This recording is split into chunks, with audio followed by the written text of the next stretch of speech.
CJ Franco is an actress, content creator, stand-up comedian, vegan, and LGBTQ+ rights activist from Santa Cruz, California. In her spare time, she likes to write, walk her dogs, and volunteer.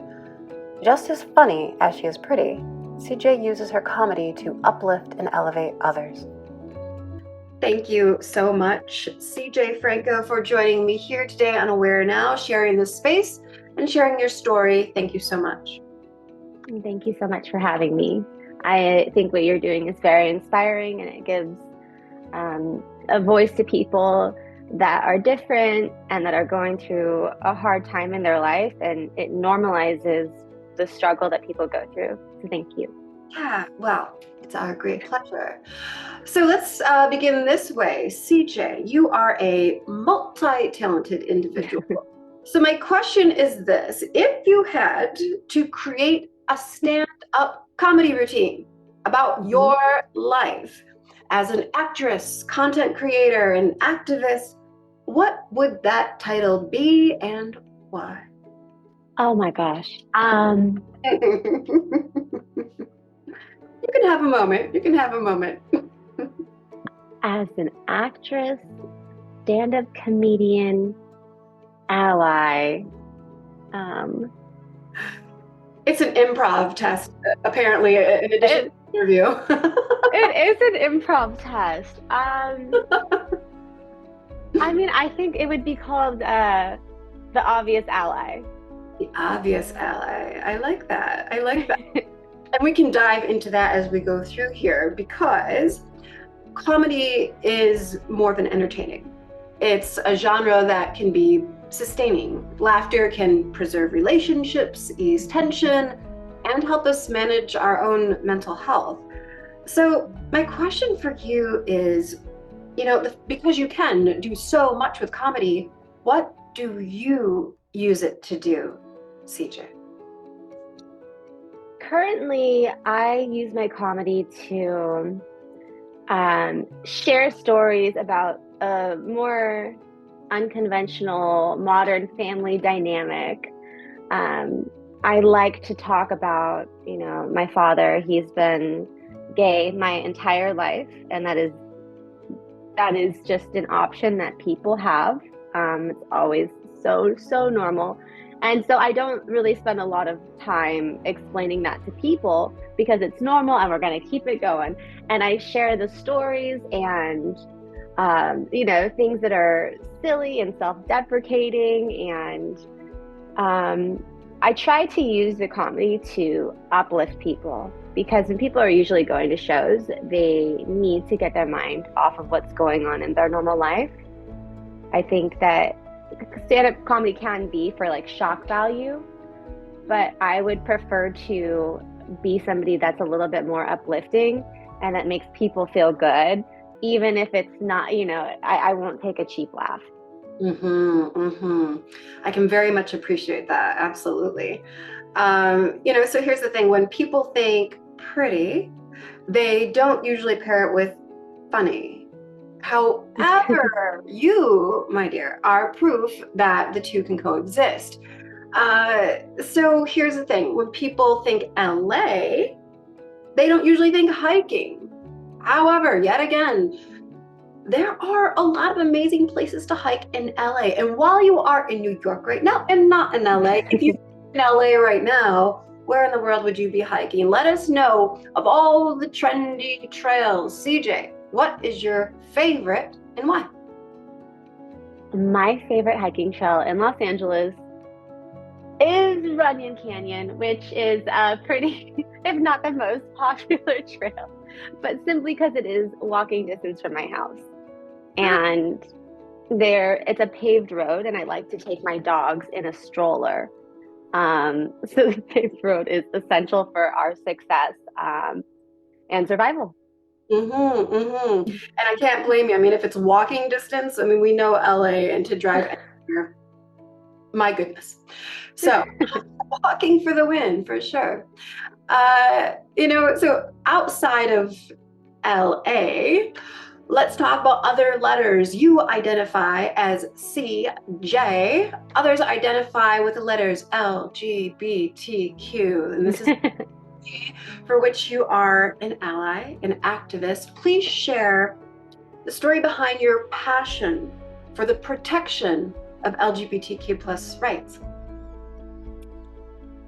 Well, I am an ally and I am an advocate, and it comes from just the basic right that people have to be loved and accepted and treated fairly and not discriminated against for who they love and how they feel inside.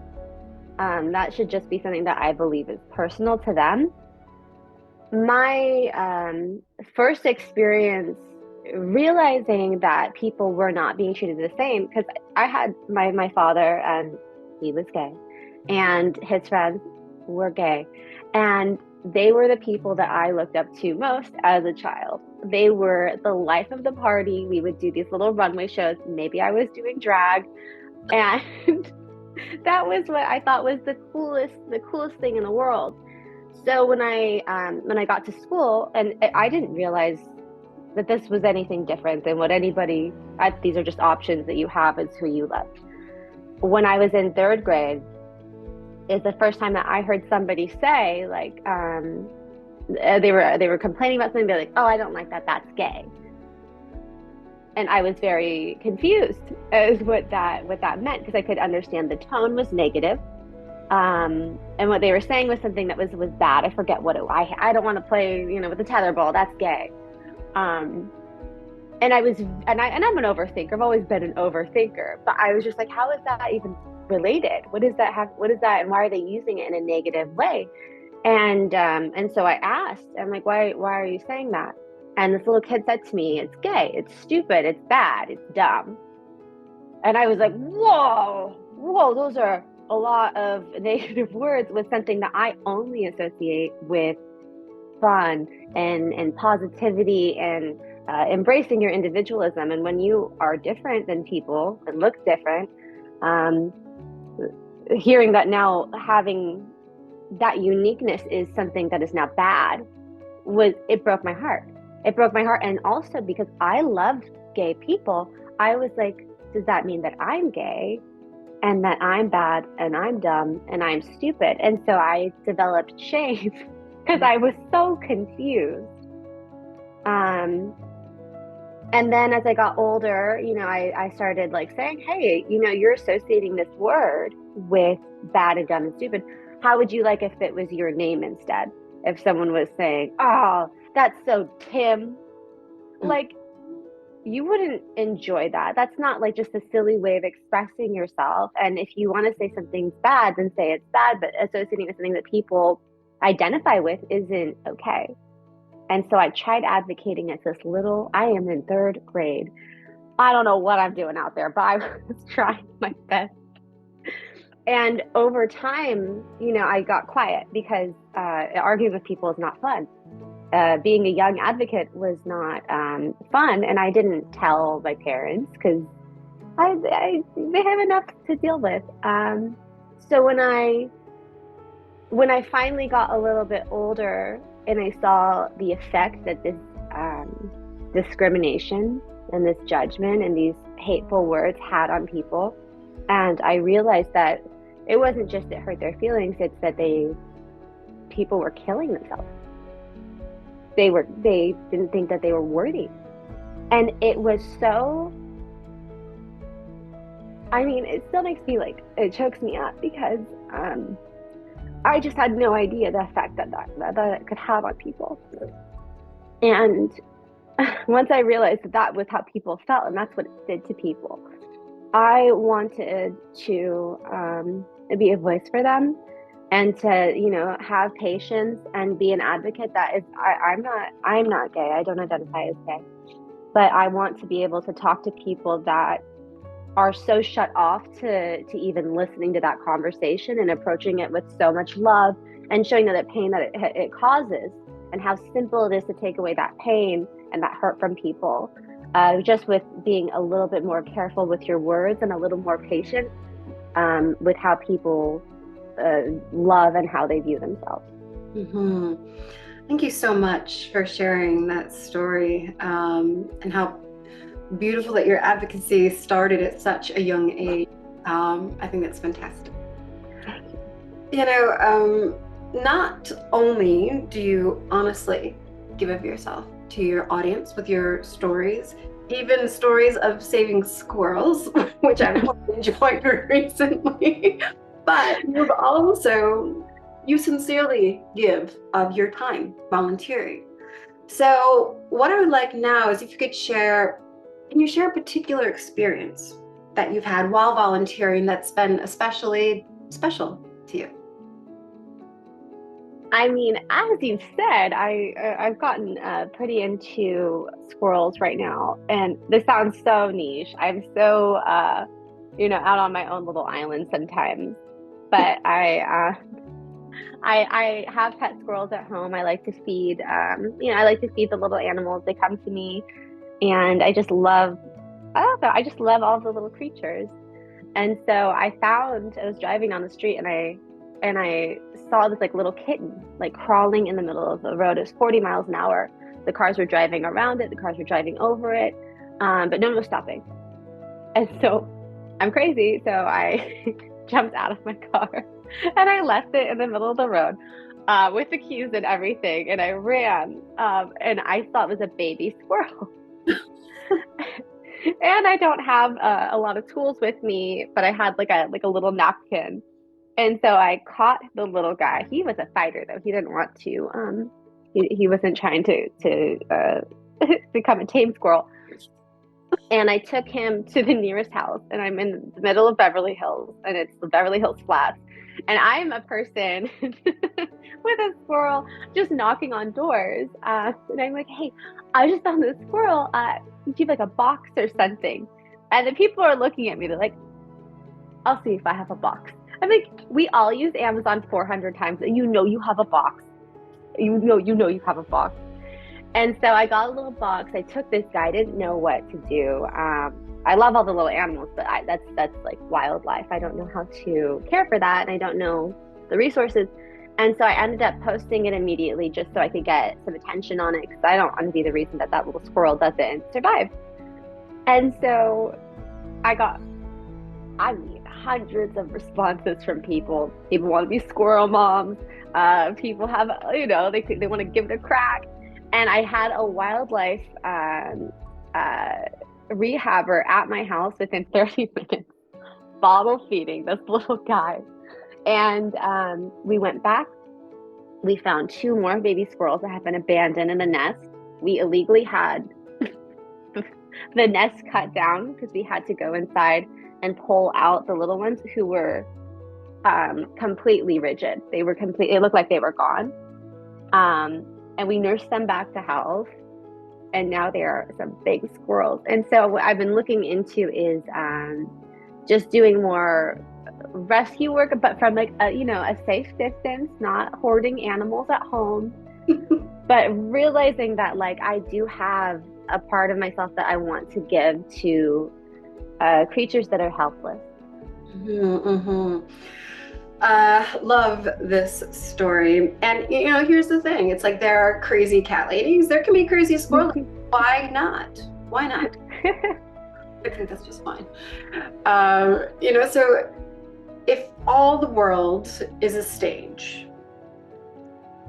all the world, for those who want to stand in the spotlight, to be seen for who they really are, as opposed to who they pretend to be, for those with a bit of stage fright in that, what advice, CJ, what advice do you have?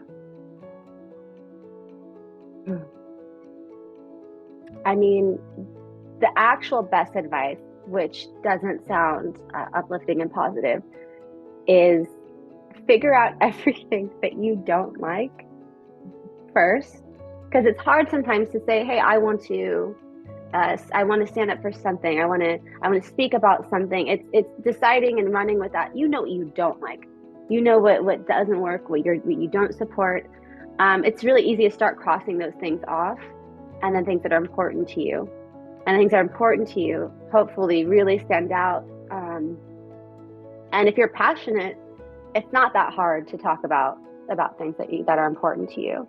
I think people get in their head And I get in my head. Oh my God, I love being all the way in my head to the point where it's like sometimes I do have stage fright, and then I get on stage and I start talking and connecting with people, and that connection is so recharging. And when you can reach somebody and they come up after and they feel seen, you're like, oh, can I say that? Oh my gosh. Of course you can. You can say what you want, girl. Oh snap. Like that has touched me in a way that I've had problems, I've struggled, I've suffered, I haven't felt seen, or and when that person can go and do something because you've inspired them, because you weren't afraid to put yourself in a position to speak up, then you're like, oh good, if I die, I know that I have done a tiny thing in one moment to make somebody else want to do more good things. Oh, I love that. That's beautiful advice. Thank you for sharing all of this. I would wonder if you would share one more thing, because I did see that you do on occasion enjoy wine. I'm just curious. What's your favorite? What's your favorite? I'm a wine girl. I'm just curious. I don't discriminate. You know me. I mean, I love a dry white.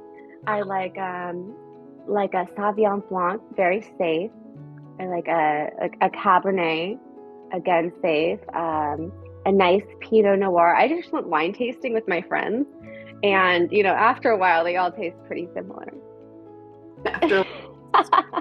This is true. So, well, thank you for sharing these stories and a bit more about yourself than perhaps we did know before. And thank you for helping all of us become just a bit more aware now. Thank you so much. Thank you. You're so lovely. I so appreciate this opportunity. Appreciate you. Thank you. Wine tasting sometime, shall we? You tell me when you want to go and I will be there. I think we should. Thank you so much. Thank you.